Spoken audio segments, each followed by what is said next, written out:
Olá, bom dia, graça e paz.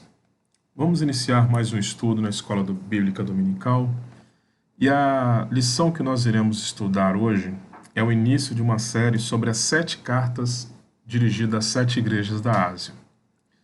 É uma série de 7 lições onde iremos analisar cada uma das cartas enviadas às igrejas da Ásia. Hoje, nós iremos iniciar o estudo falando da primeira carta, que é a carta à igreja de Éfeso. Quais são os objetivos desse estudo? Nós vamos aprender com esse estudo hoje quem mandou a carta, qual era o objetivo da carta, o que a igreja precisa realmente é do Senhor, os erros e acertos da igreja de Éfeso, a importância de ouvir ao Senhor e a promessa do Senhor. Partindo para o texto bíblico básico, o texto que nós vamos estudar está lá em Apocalipse capítulo 2, versículo de 1 a 7, que diz assim: Ao anjo da igreja de Éfeso, escreva o seguinte: Esta é a mensagem daquele que está segurando as 7 estrelas na mão direita e que anda no meio dos 7 candelabros de ouro. Eu sei o que vocês têm feito. Sei que trabalham muito e aguentaram o sofrimento com paciência. Sei que vocês não podem suportar pessoas más e sei que puseram à prova os que se dizem que são apóstolos, mas não são. E assim vocês descobriram que eles são mentirosos.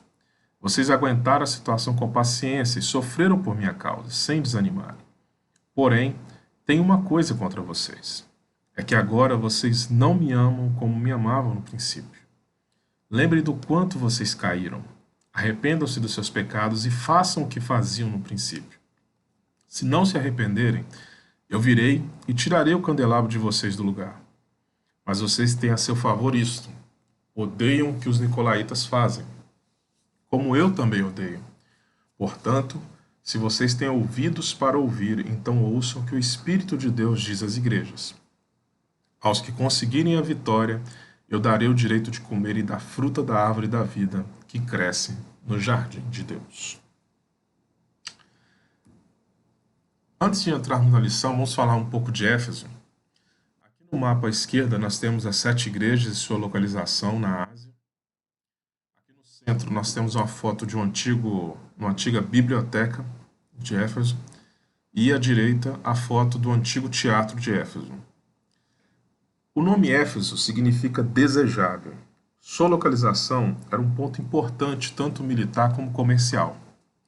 Éfeso era a maior cidade da costa oeste da Ásia Menor, como um centro de comércio marítimo e rodoviário da região. Éfeso era uma próspera comunidade urbana e no final do século I d.C. era a quarta maior cidade do Império Romano. Os romanos fizeram de Éfeso o centro administrativo da província da Ásia. O governador e outros oficiais de Roma entravam na província através do porto e conduziam muito dos seus negócios na cidade. Renomados santuários religiosos, como o espaçoso teatro e elegantes prédios públicos, deram a Éfeso um lugar integral na vida cultural de toda a região. E na metade do século I d.C., Paulo trabalhou em Éfeso por diversos anos. Então a cidade de Éfeso era uma cidade importante e ela estava bem localizada. Ela tinha um porto, que era um porto que era a rota marítima, e através desse porto entravam e saíam mercadorias. Então era uma cidade que com certeza tinha um grande fluxo de pessoas e também um grande fluxo financeiro. Partindo então para o texto, nós vamos analisar o versículo 1, que diz o seguinte: Ao anjo da igreja de Éfeso escreva o seguinte: Esta é a mensagem daquele que está segurando as 7 estrelas na mão direita e que anda no meio dos 7 candelabros de ouro. Vamos entender um pouco o versículo 1 e o que ele está nos dizendo nesse momento. A primeira coisa que nós podemos observar é o destinatário da carta. Ao anjo da igreja de Éfeso escreva o seguinte: A carta, ela foi direcionada ao responsável pela igreja de Éfeso. O Senhor Jesus mandou a carta diretamente para o presbítero. Na época, presbítero era o pastor dos dias de hoje, daquela igreja, para que através dele a igreja ouvisse o que o Senhor Jesus estava querendo dizer. Nós temos que entender nesse texto que, assim como ele diz ao anjo da igreja, a palavra anjo significa enviado por Deus. Então nós podemos entender que cada pastor de uma igreja é um homem enviado pelo Senhor para cuidar daquele povo. Se nós olharmos para o texto de Jeremias 3,15, que diz: Eu darei a vocês líderes que me obedeçam, e eles governarão com sabedoria e inteligência, nós conseguimos entender um pouco que, na verdade, não é a igreja que consegue um pastor, mas é o Senhor que leva um pastor para a sua igreja. Então, quando existe uma igreja que necessita de cuidados, ou de um povo, Deus envia alguém para estar à frente desse povo e cuidar. Na verdade, seria o enviado de Deus, que é o pastor. Continuando a análise do texto, nós vamos analisar quem mandou a carta. E se você parar para pensar, olha que interessante. No versículo, Jesus não fica dizendo que ele é Jesus Cristo, o Filho de Deus, aquele que morreu e se ressuscitou. Não. Ele começa dizendo o seguinte: Esta é a mensagem daquele que está segurando as 7 estrelas na mão direita e que anda no meio dos 7 candelabros de ouro. Se voltarmos para o capítulo 1, nós iremos conseguir entender o significado desse enunciado da carta que Jesus Cristo manda o apóstolo João escrever.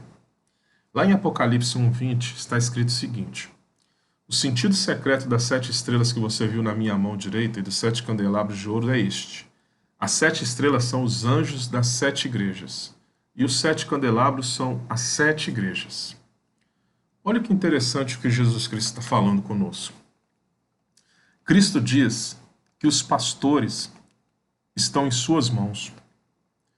E ao mesmo tempo que os pastores estão na mão de Cristo, ele está no meio da igreja. Olha o texto novamente. Esta é a mensagem daquele que está segurando as 7 estrelas na mão direita e que anda no meio dos 7 candelabros de ouro. Ele informa que os pastores das 7 igrejas estão nas suas mãos. E ao mesmo tempo, por os pastores estar na mão dele, ele caminha entre os candelabros, quer dizer, ele está entre as 7 igrejas. O que a igreja precisa entender é que Cristo está no meio e mostra que a sua presença está lá. Então, esse texto afirma que as igrejas da Ásia, todas elas, com seus defeitos e com seus acertos, mas Jesus Cristo estava no meio delas. Porque ele passeia, ele anda no meio dos 7 candelabros. Então ele está ali. Mesmo que muitas vezes você não sinta a presença, ele está lá. É isso que muitas vezes nós precisamos entender e compreender. Tem um texto que diz que onde houver 2 ou 3 reunidos, eu me faço presente. Isso é uma afirmação do próprio Jesus Cristo. Então nós precisamos entender e compreender que nos ambientes que nós estamos, mesmo que você não veja, não sinta e não ouça, ele está lá. Então é importante essa afirmação que Jesus Cristo passa para a igreja de Éfeso para dizer para eles o seguinte: olha, aqueles que estão à frente de vocês, que são os presbíteros, eles estão nas minhas mãos. E ao mesmo tempo eu estou andando e passeando no meio de vocês. Eu estou no meio da igreja. Essa é uma afirmação importante que a igreja precisa entender e compreender nos dias de hoje, porque muitas vezes as pessoas chegam a cogitar ou mesmo dizer que só quando sentem a presença do Senhor é que o Senhor realmente está na igreja. E na verdade não é assim. Não é porque você não está sentindo que ele não está lá. Entenda isso. Partindo então para analisar outro texto, o texto que nós vamos analisar agora está no versículo 2 e 3. E olha o que ele diz: Eu sei o que vocês têm feito. Sei que trabalham muito e aguentaram o sofrimento com paciência. Sei que vocês não podem suportar pessoas más, e sei que puseram à prova os que dizem que são apóstolos, mas não são. E assim vocês descobriram que eles são mentirosos. Vocês aguentaram a situação com paciência e sofreram por minha causa, sem desanimarem. O versículo 2 e 3 é uma coisa muito interessante, a qual nós iremos observar agora. E a primeira coisa que Jesus Cristo diz é: eu sei o que vocês fazem. A igreja de Éfeso, por mais que ela estivesse ali trabalhando, tudo que a igreja estava fazendo, o Senhor Jesus sabia. É fascinante isso que ele diz à igreja, porque muitas vezes nós trabalhamos na obra de Deus e tem pessoas que almejam às vezes serem vistas pelo líder, pelo pastor, e na verdade não entende que quando você trabalha na obra, quem precisa ver você trabalhando é o Senhor. E o interessante é que ele afirma para a igreja de Éfeso que ele sabe tudo o que eles estão fazendo, sabe tudo o que eles têm feito. E isso é bom e ao mesmo tempo é um alerta. Por quê? Porque todas as obras que eles fazem, o Senhor sabe, mas todos os erros e acertos, ele também sabe. Então ele começa dizendo que ele sabe o que eles têm feito. E isso serve de alerta para todos nós nos dias de hoje. Por quê? Porque muitas vezes as pessoas chegam a cogitar e pensar que o Senhor não está vendo.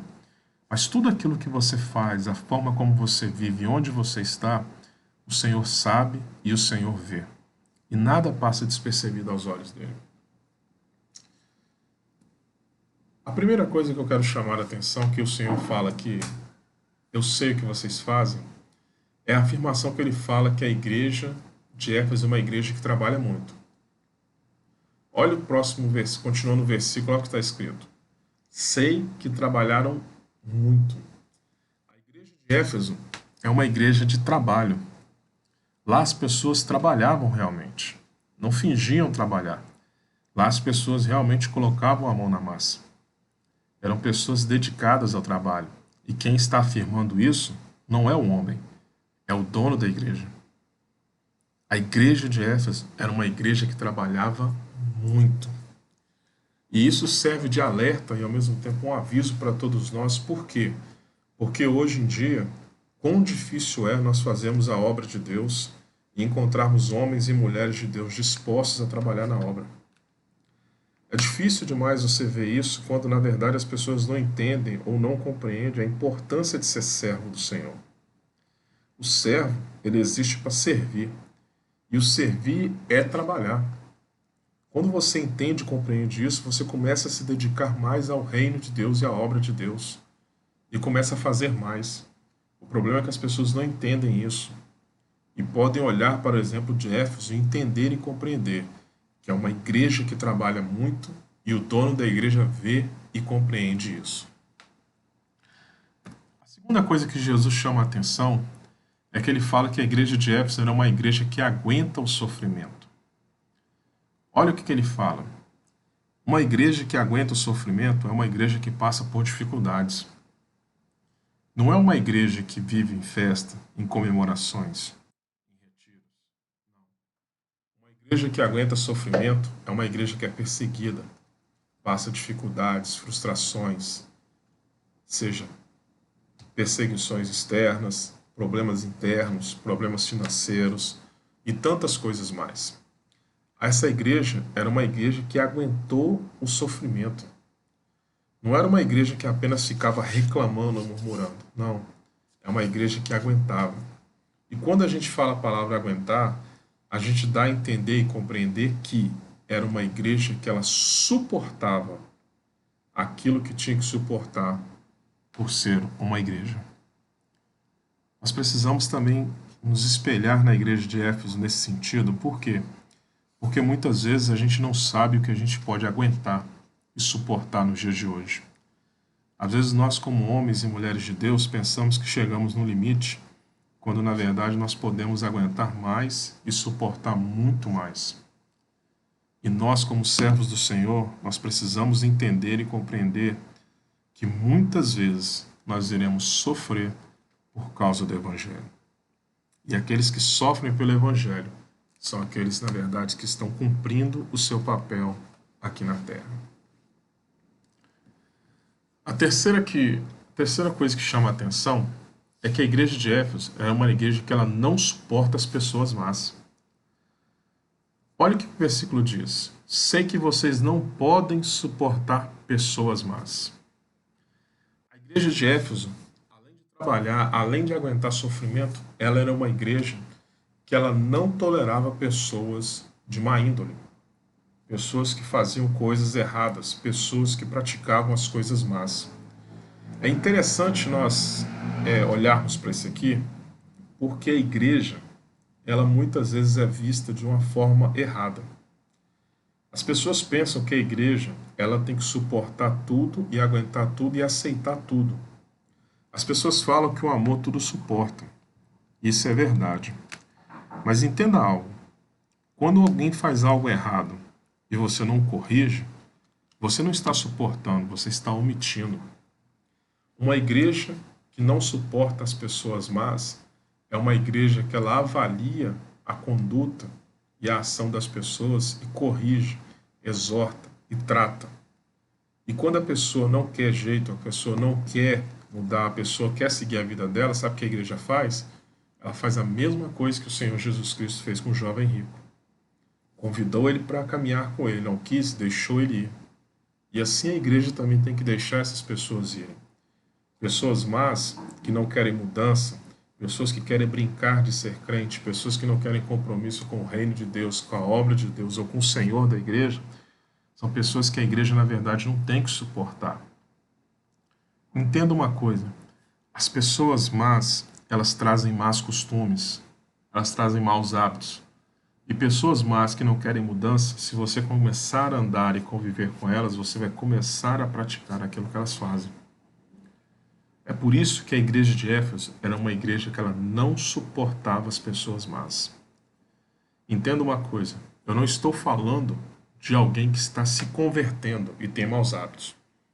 Você consegue entender e compreender alguém que está buscando uma mudança de vida, que está lutando contra a prática do pecado, mas ainda falha e erra em alguns pontos. Isso a igreja tem que entender e compreender e apoiar, ajudar. Estou falando de pessoas que não querem mudar e frequentam a igreja pensando que ela é apenas um clube, um ponto de encontro. E querem ter influência nas pessoas que estão lá dentro. Isso não pode acontecer. A quarta coisa que chama a atenção nesse versículo é que Éfeso era uma igreja que prova. Olha o que o texto diz. E sei que puseram à prova os que dizem ser apóstolos, mas não são. E assim vocês descobriram que eles são mentirosos. Na época de Paulo, na época do apóstolo João, as igrejas, elas recebiam muitas vezes visitantes de outras províncias.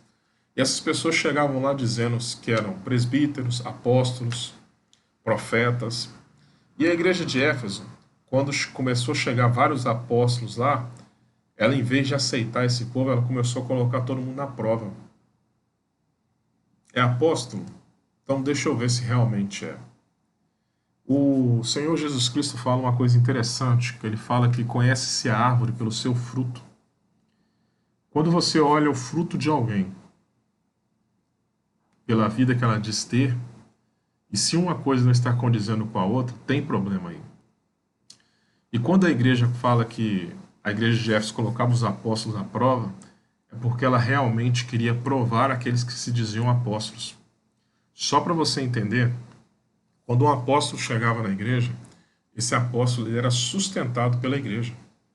Ele recebia abrigo, alimento, cuidados, porque ele era um apóstolo. E a igreja fazia isso. Então, para a igreja não ser, para as pessoas não abusarem da igreja, a igreja começou a aprovar esses apóstolos. Vamos ver se realmente são o que dizem. Quando você vai ver lá em 1 Timóteo capítulo 3, que fala sobre a consagração dos diáconos e presbíteros, uma coisa que o apóstolo Paulo fala antes, é que antes de consagrar um obreiro, ele fala que nós devemos provar ele antes. A prova, ela não vem para matar ou para acabar com alguém. A prova, na verdade, vem para revelar o que realmente a pessoa é. É por isso que quando Deus nos prova, não é que Deus quer acabar conosco. É porque Deus quer trazer à tona realmente aquilo que nós somos. É por isso que um texto do Senhor diz que eu te coloquei no deserto para ver o que havia no seu coração. A igreja de Éfeso, ela provava as pessoas que chegavam dizendo que tinham cargos eclesiásticos, para ver se realmente eram. E nos dias de hoje, nós temos que fazer a mesma coisa na igreja. Quantas pessoas chegam na igreja dizendo que são diáconos, presbíteros, missionários, evangelistas, pastores, e na verdade você não chega, não tem uma carta de recomendação de outra igreja, não tem um certificado de consagração, foi consagrado, mas não tem registro. É uma pessoa que se diz ser, e isso é um problema. Por isso, a igreja de Éfeso não tolerava isso, e ela colocava à prova. E a quinta coisa que nós podemos observar nesse versículo é que a igreja de Éfeso, ela era uma igreja que não desanimava. Olha o que o versículo continua dizendo. Vocês aguentaram a situação com paciência e sofreram por minha causa, sem desanimarem. Éfeso passava por problemas, dificuldades, lutas. E quando a gente passa por muito problema, muita dificuldade, a gente tem o costume de desanimar. Mas a igreja de Éfeso não desanimava. Eles aguentavam a situação com paciência, sofriam por causa do evangelho e não desanimavam. Era uma igreja que sofria muito. E por sofrer muito, às vezes as pessoas pensavam até em parar e desistir. Nos dias de hoje pensam assim, mas a igreja de Éfeso não. A igreja de Éfeso era uma igreja que não desanimava. A prova vem, a dificuldade vem, a luta vem, tudo que está acontecendo de ruim, sim, mas nós vamos superar e nós vamos vencer. A igreja de Éfeso tinha essa visão. Nós não podemos fraquejar, nós não podemos parar. Nós temos que prosseguir. Agora imagine o seguinte, imagine você estar numa igreja que não desanima.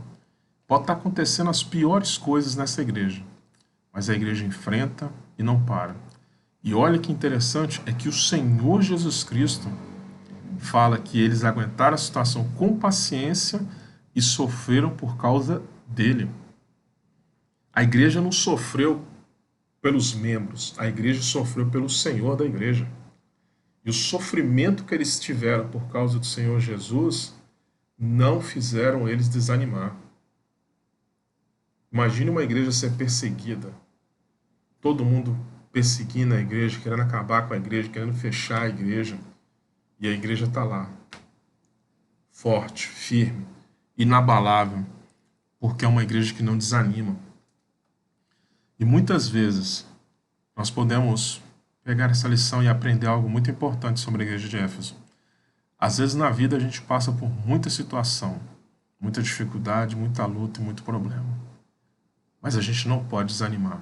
A gente tem que prosseguir. Prosseguindo para o versículo 4, agora nós vamos entrar na parte onde o Senhor Jesus critica a igreja. Nós falamos da parte do elogio e agora vai entrar a crítica.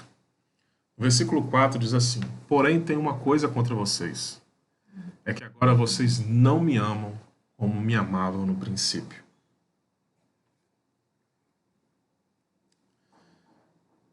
Aqui tem uma falha grave que nós precisamos observar e atentar muito para você entender a lição daqui para frente sobre outros pontos que eu irei falar.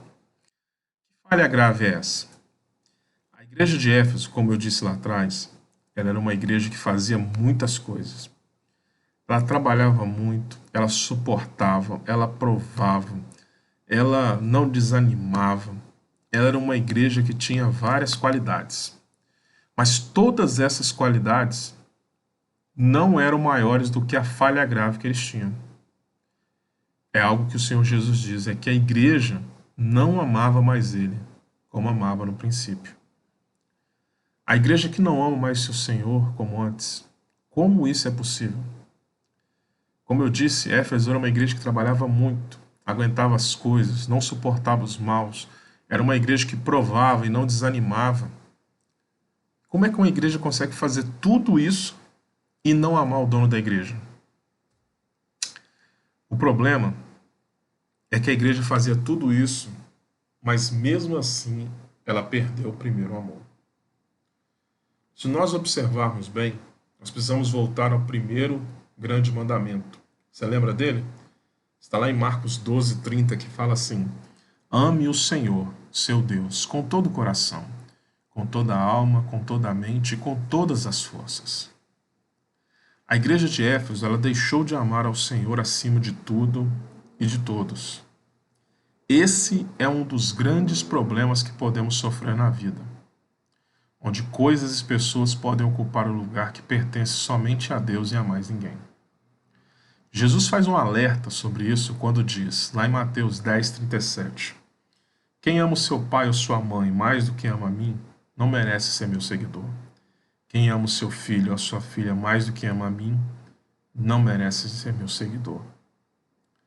Entenda que nada, definitivamente nada, pode ocupar o primeiro lugar do Senhor na sua vida. Se realmente amamos o Senhor acima de tudo e todos, iremos amar a Deus e iremos amar o próximo como a nós mesmos. E nós devemos nos lembrar disso. Por que que isso é uma falha grave? Porque por mais que a igreja tenha grandes qualidades, por mais que a igreja seja grande, por mais que a igreja seja muitos membros, por mais que a igreja esteja batizando, por mais que a igreja esteja fazendo festividade, retiro e tantas coisas mais, se é uma igreja que não ama o Senhor, é uma igreja problemática. Por que que isso? Porque, na verdade, a igreja de Éfeso, ela se tornou uma igreja fria, com uma ortodoxia fria. É uma igreja que ela tinha atividades, que ela tinha coisas a cumprir, que ela fazia coisas no reino, mas ela não tinha amor pelo Senhor. Entenda que você pode trabalhar para Deus sem amar Deus. Entenda que você pode fazer coisas para Deus sem amar o Senhor. É por isso que nós enfatizamos que melhor do que você trabalhar para o Senhor é você se relacionar com o Senhor. Porque quem se relaciona começa a ter uma vida de intimidade e amor com o Senhor. Você pode ser a pessoa que menos trabalha na igreja, mas se você tem relacionamento com Deus e intimidade com Deus, isso vai gerar o amor que você tem pelo Senhor na sua vida. Por isso nós precisamos entender que deixar de amar a Deus acima de todas as coisas é uma falha grave. E a igreja de Éfeso cometeu essa falha. Continuando, nós vamos analisar o versículo 5, que diz o seguinte: lembrem do quanto vocês caíram. Arrependam-se dos seus pecados e façam o que faziam no princípio. Se não se arrependerem, eu virei e tirarei o candelabro de vocês do lugar. Jesus ele dá um aviso para a igreja de Éfeso. Primeira coisa que nós observamos nesse versículo é, ele fala, lembrem o quanto vocês caíram. Por que que isso é muito importante? Eu disse lá na outra página que é uma falha grave. Jesus, ele olhou tudo que a igreja fazia. Ele elogiou aquilo que a igreja fazia. Mas tudo que aquilo que a igreja fazia não estava no nível da falha grave que eles faziam. Deixar de amar o Senhor fez com que o próprio Senhor Jesus ele reprovasse a igreja e cobrasse da igreja uma coisa. Lembre o quanto vocês caíram. Sabe o que é interessante sobre esse texto? A igreja de Éfeso ela estava prosseguindo adiante, mas ela não percebeu que ela estava caída. Olha que interessante.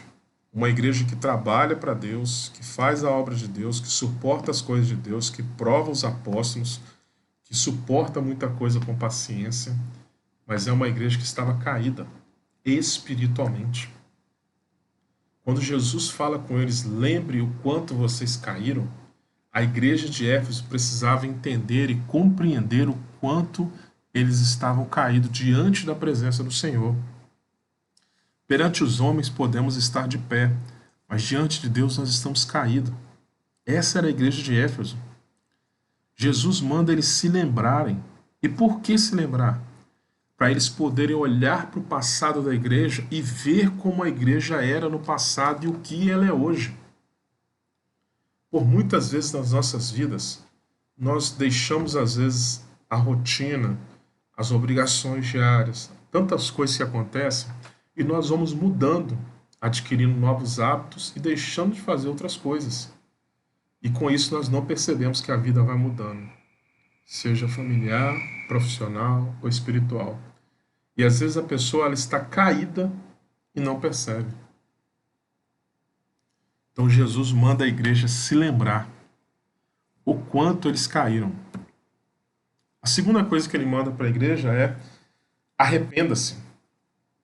O que é arrepender? Ele vira e fala: arrependa-se dos seus pecados. A igreja de Éfeso era uma igreja que tinha pecados, falhas, erros, mas era uma igreja que o próprio Senhor Jesus estava mandando eles se arrependerem. Se arrepender é reconhecer a falha e o erro que você comete e mudar a sua mente. Lembre-se que Jesus ele não está falando isso para o pastor da igreja, ele está falando com toda a igreja e o próprio pastor está no meio. Então, desde o pastor ao novo membro, o Senhor está falando com todos eles para se arrependerem. Uma igreja toda precisava se arrepender. O problema é quando a igreja fica um olhando para o outro e diz assim, se arrepender do quê? Sabe o que é um problema, irmãos? Muitas vezes nós perdemos a sensibilidade de compreender e entender muitas vezes o que nós estamos fazendo de errado diante do Senhor. Às vezes, um pecado para você hoje te incomoda muito, mas a prática constante dele vai fazer você não se importar mais e aquilo não vai te incomodar e você não vai sentir vontade mais de se arrepender quando faz aquilo. É como uma pessoa que conta uma mentirinha. Ela conta uma mentirinha hoje e fica incomodada. Conta uma mentirinha amanhã, fica incomodado. No terceiro dia, se ela contar mentirinha, aquilo já não está incomodando mais. Para ela se torna normal. Aí quando você fala para ela se arrepender, ela fala do quê? Porque ela não se sente incomodada. É por isso que o Senhor Jesus fala para eles se lembrarem enquanto eles caíram e se arrepender.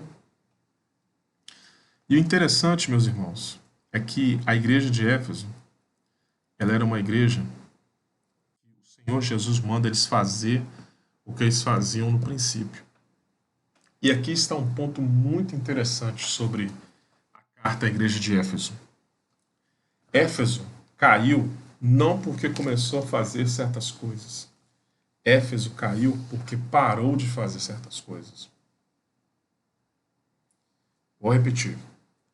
Éfeso não caiu porque começou a fazer certas coisas. Éfeso caiu porque parou de fazer certas coisas. Olha a advertência do Senhor. Faça o que fazia no princípio. O que fez a igreja de Éfeso cair foi que eles começaram fazendo certas coisas e no caminhar eles foram parando de fazer isso. A igreja de Éfeso caiu porque a igreja começou de um jeito e já estava lá na frente de outro jeito. É por isso que por muitas vezes nós insistimos e falamos na igreja sobre a importância do estudo da palavra, sobre a importância do jejum, sobre a importância da oração, sobre a importância da comunhão, sobre a importância de tantas coisas mais. Éfeso era uma igreja que ela deixou de fazer algo que fazia no passado e isso acarretou na queda dela. O texto não fala o que é, mas poderia ser uma igreja que orava muito no início e hoje não ora mais. Poderia ser uma igreja que estudava muita palavra e hoje não estuda mais. Poderia ser uma igreja que fazia muita obra social e hoje não faz mais. Poderia ser uma igreja que ajudava muito os irmãos e a comunidade e hoje não ajuda mais. O que eu entendo através desse texto que Jesus está trazendo à tona de Éfeso é que vocês começaram certo e hoje estão errados. Vocês faziam algo no passado que hoje não fazem mais e por parar de fazer é que vocês caíram.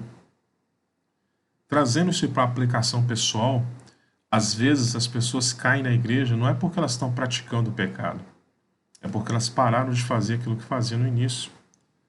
Tem pessoas que oravam e não oram mais. Tem pessoas que dedicavam ao estudo da palavra, não leem mais a Bíblia. Tem pessoas que se dedicavam à obra de Deus e hoje não se dedicam mais.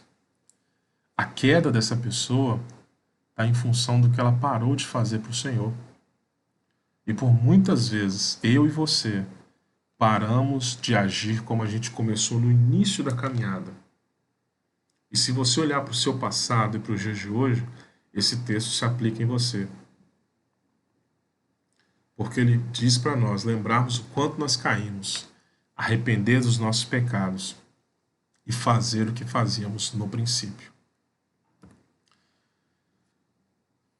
A consequência da falta de arrependimento de Éfeso.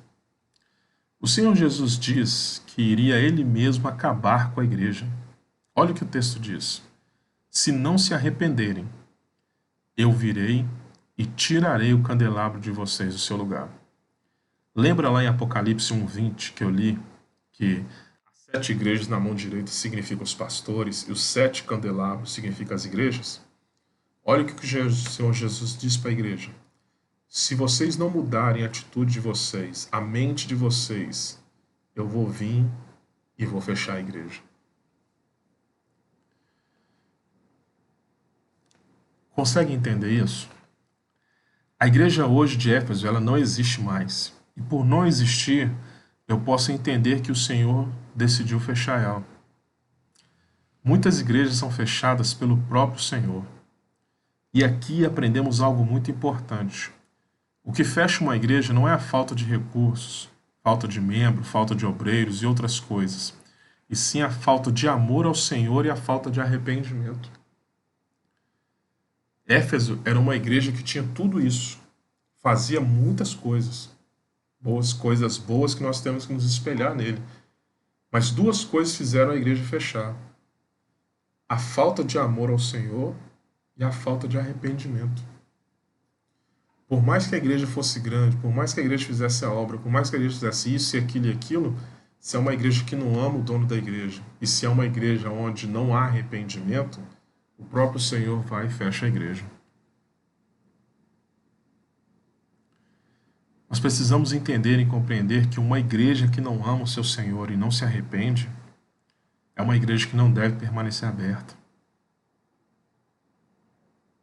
Consegue entender isso, meu irmão? Uma igreja que não ama Cristo Jesus e uma igreja que não se arrepende dos seus pecados, falhas e erros é uma igreja que perante o Senhor Jesus não merece ficar aberta.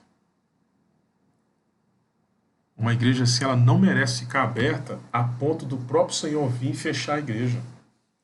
Ele não manda ninguém fechar, ele mesmo vem e fecha. E ele avisou Éfeso e falou, ó, se não se arrependerem, eu vou fechar. A igreja não existe hoje, irmãos. Então o próprio Senhor fechou a igreja.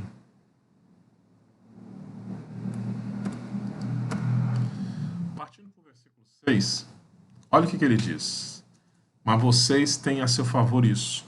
Odeiam o que os nicolaítas fazem, como eu também odeio. Jesus ele fala algo a favor, mais uma vez, da igreja de Éfeso. A igreja de Éfeso, ela não tolerava o ensino dos nicolaítas. Eles lutavam contra isso e não suportavam tais pessoas. Lembram lá atrás que eles não suportavam as pessoas mais? Precisamos entender algo muito importante aqui. A igreja não deve suportar aquilo que o próprio Senhor da igreja não suporta. O problema de hoje, nas nossas igrejas, é que a igreja tem suportado aquilo que o próprio Senhor, nosso Deus, não suporta. Porque muitas vezes nós não queremos criar conflito, não queremos criar confusão, não queremos criar contenda. O próprio Senhor está dizendo o seguinte, olha, eu odeio aquilo que os nicolaítas fazem. Olha, eu não suporto isso. Olha, isso é errado, isso é pecado. E a igreja está suportando. Se o dono da igreja não suporta, por que nós devemos suportar? Olha o que o próprio Senhor Jesus está dizendo. Ele está dizendo o seguinte, que a igreja de Éfeso, eles odiavam o que os nicolaítas faziam, como eu também odeio. Olha a palavra que o Senhor Jesus está usando para as atitudes dos nicolaítas. Ele não está falando assim, olha, o que eles fazem é errado. Jesus está falando assim, ó, eu odeio o que esses caras fazem. Eu odeio o que essa seita faz. Eu odeio. Se é algo reprovável diante do Senhor, por que a igreja tem suportado isso, irmãos? Por que tantas coisas em nosso meio, às vezes a igreja tem suportado e muitas vezes não quer criar contenda ou se posicionar para uma coisa que às vezes o próprio Deus está dizendo, olha, isso eu não suporto. Nós precisamos entender que aquilo que é errado diante de Deus não deve ser tolerado diante dos homens da igreja. O que é errado diante de Deus não deve ser tolerado diante de nós e diante da igreja. Quem tolera o que Deus não tolera está trazendo juízo sobre a sua vida. É por isso que Cristo Jesus ele sempre cobra um posicionamento dos seus seguidores. Se você é discípulo, é servo, você tem que se posicionar e você tem que buscar defender aquilo que o Senhor fala que é certo. E você tem que lutar contra aquilo que ele diz que é errado. Esse é o seu posicionamento. Ah, mas quem está fazendo errado é meu parente, é meu amigo, é uma pessoa que eu gosto muito. Não interessa. Você precisa se posicionar. Se o Senhor está falando, eu não suporto isso, você também não tem que suportar. Se ele fala que ele odeia isso, você também tem que odiar. Entenda isso, você precisa se posicionar no reino de Deus. Jesus ele está elogiando a igreja de Éfeso aqui, mais uma vez, que eles não suportavam, eles odiavam o que os nicolaítas faziam, como o próprio Senhor Jesus também odeia. E se pararmos para pensar, irmãos, quantas coisas nós temos suportado que na verdade nosso Deus nem suporta. Quantas vezes você deixou às vezes de falar certas coisas porque isso ia criar um clima pesado, talvez a pessoa não ia entender. E às vezes você vê que é algo que o Senhor não suporta, é algo errado, é algo que é contra a vontade de Deus. Mas você, às vezes, por manter a aparência, não fala, não se posiciona. Tem tanta coisa acontecendo na nossa sociedade nos dias de hoje que os cristãos estão calados, quando na verdade a Bíblia fala qual é a opinião do nosso Deus em relação a esses assuntos. Entenda, a igreja precisa se posicionar. Você precisa entender isso. Suporte aquilo que o Deus suporta. Mas aquilo que Deus não suporta, não suporte também. Quem eram os nicolaítas? Os nicolaítas, eles surgiram através do nome de Nicolau. Nicolau significa o que conquista as pessoas. Quem foi Nicolau? Nicolau, ele foi um diácono levantado no livro de Atos. Lá em Atos 6,5 diz assim: todos concordaram com a proposta dos apóstolos. Estão a escolher Estevão, um homem cheio de fé e do Espírito Santo, e também Filipe, Prócoro, Nicanor, Timon, Parmenas e Nicolau de Antioquia, um não-judeu que antes tinha se convertido ao judaísmo. Olha que interessante, meu irmão. De onde surgiu os nicolaítas? Os nicolaítas, eles são uma seita. Vou repetir. Os nicolaítas são uma seita que começou com um diácono que se desviou dos caminhos do Senhor. Nicolau, ele foi levantado como diácono e se desviou. E por ter se desviado, ele começou a criar uma seita cheia de heresias. E o interessante é que ele começou a interpretar a palavra da forma que ele queria. Ele pregava e ensinava aquilo que ele achava certo, não o que o próprio Senhor queria dizer. Por isso nós aprendemos que a heresia começa quando o evangelho é mal interpretado e mal praticado pelas pessoas. Por isso que é importante entender, irmãos, religião se discute sim. Porque se você não discutir, as pessoas vêm com heresia para o seu lado e você aceita. E quantas heresias a gente ouve nos dias de hoje e ninguém fala nada? É tanta heresia, e mais heresia, e mais heresia, que as pessoas às vezes nem questionam mais. Mas se fossem para a palavra, iam ver que aquilo é heresia. Porque pensa só, irmãos. Você sabe quem é o pai da heresia? O pai da heresia é a Bíblia mal interpretada. Quando você pega a Bíblia e não busca interpretar aquilo que realmente Deus está falando, você cria uma heresia. E existem muitas heresias nos dias de hoje. Tudo por Bíblias mal interpretadas. Os nicolaítas, eles eram uma seita cheia de imoralidade e que seduziam as igrejas com tentações sensuais. Que possamos ficar atentos a todo ensino e pregações dos nossos dias e não aceitar e tolerar aquilo que é errado. E aqui eu quero abrir um parêntese muito importante. Se tem uma coisa que eu presto bastante atenção nos dias de hoje é pregação. E uma coisa que isso é de mim. Eu observo muito o que a pessoa está pregando e o texto que a pessoa está usando para trazer a mensagem. Tem pregador que ele puxa um texto que ele começa a falar aquilo que o texto não fala. Tem pregador que ele usa um texto de pretexto porque ele já tem uma mensagem pronta.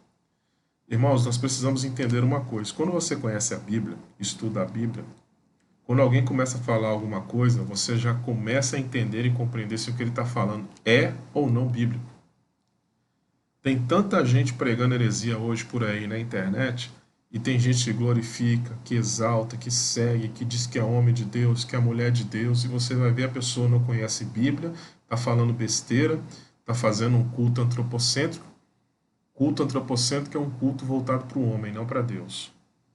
É aquele culto onde o pregador ele fala tudo aquilo para te motivar, para encher o seu ego, para encher a sua moral, para dizer que você é o centro do mundo, que você é especial, que a terra gira ao seu redor, que você é um campeão e um vencedor e tudo na sua vida vai dar certo. Cultos assim são cultos antropocêntricos. Então nós precisamos entender e compreender. Tem muita heresia nos dias de hoje acontecendo no nosso meio. E a heresia ela é combatida com a palavra de Deus, quando você entende e compreende aquilo que Deus está falando. Por isso, entenda e compreenda, você precisa estudar a palavra. E partindo para o último versículo, versículo 7, fala assim: portanto, se vocês têm ouvido para ouvir, então ouça o que o Espírito diz à igreja. Aos que conseguirem a vitória, eu darei o direito de comerem da fruta da árvore da vida que cresce no jardim de Deus. Uma coisa que o Senhor Jesus fala nesse versículo muito importante é que nós precisamos ouvir o Espírito Santo.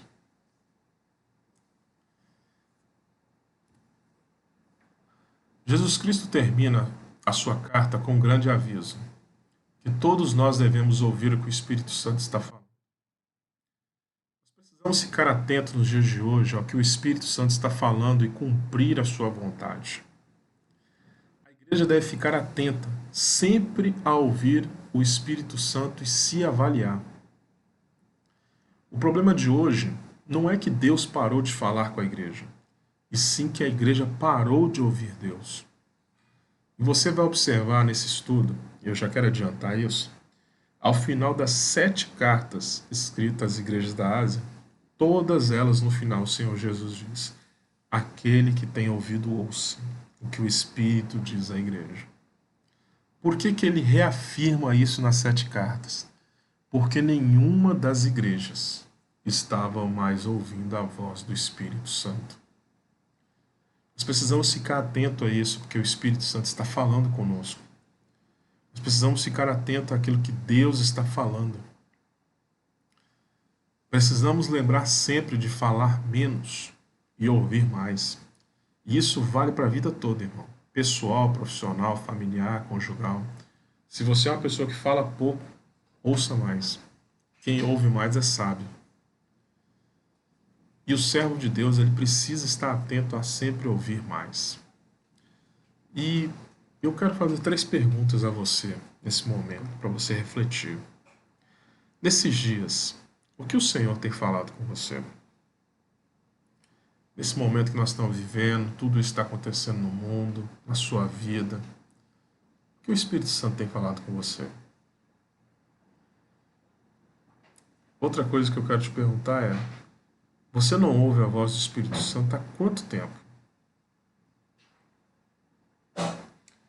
Tem quanto tempo que realmente você não ouve Deus falando com você?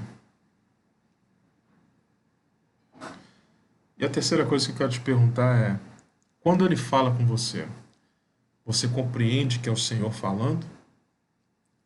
Você tem esse discernimento espiritual para entender e compreender quando é Deus falando, quando é a sua mente, quando é um homem?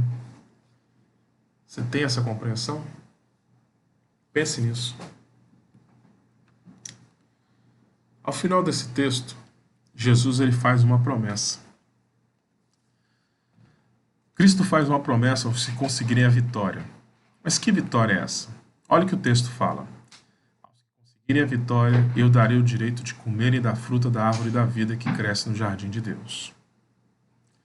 Que vitória é essa que Jesus está falando?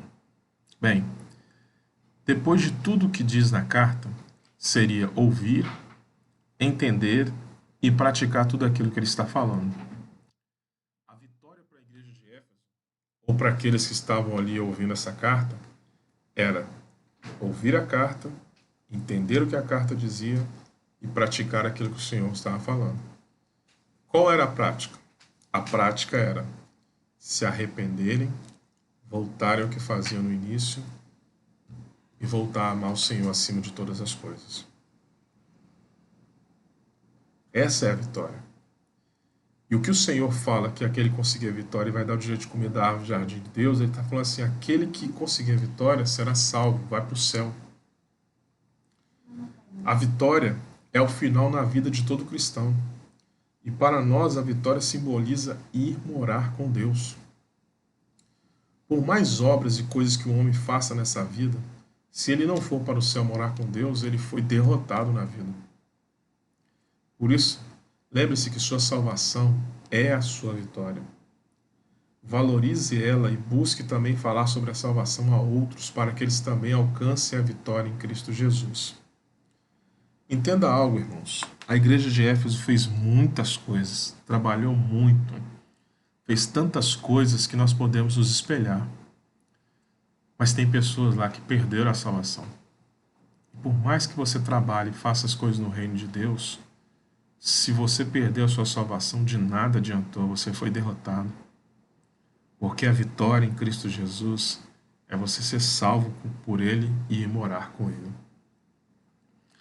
Entenda isso. Jesus ele fala uma coisa importante, ele fala o seguinte, olha, não fique alegre pelos demônios se sujeitarem a vocês, mas fiquem alegres pelo seu nome estar escrito no livro da vida. Tem pessoas que os demônios se sujeitam a eles, mas o nome não está escrito no livro. Ele está dizendo que mais importante do que você expulsar demônio ou agir de forma espiritual é você ter a sua salvação, é ter seu nome escrito lá em cima no livro da vida. É isso que você tem que ser o motivo da sua alegria. E a vitória que ele está dizendo é a vitória de todos nós, é chegarmos ao final da vida e cumprir aquilo que o Senhor Deus pediu que nós cumpríssemos e vivêssemos conforme Ele mandou viver.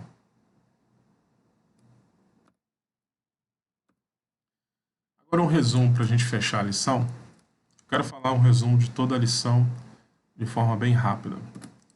A primeira coisa que nós aprendemos hoje, aprendemos que Jesus está com os pastores das igrejas nas mãos e que Ele está no meio da igreja. A segunda coisa que aprendemos hoje é que devemos amar a Deus acima de tudo e todos.